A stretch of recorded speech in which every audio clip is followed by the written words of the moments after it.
brewing feeds here from the campsite. I got spare ribs that I'm going to be making. They are seasoned with Memphis style rub. This is our Memphis style rub. Sorry for the bottle, it's a little messy because I just finished rubbing the ribs down. And I'm also sipping on Bramani's Atomic Pagentry Fruit Punch Sour Ale. Fruit Punch Sour Ale is made with passion fruit, guava, mango, strawberry, tangerine, blood orange, and raspberry. It's pretty delicious.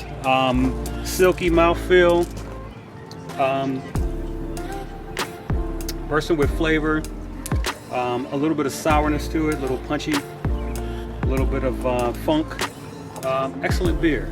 Atomic Pagentry by Bramari Brewing Company.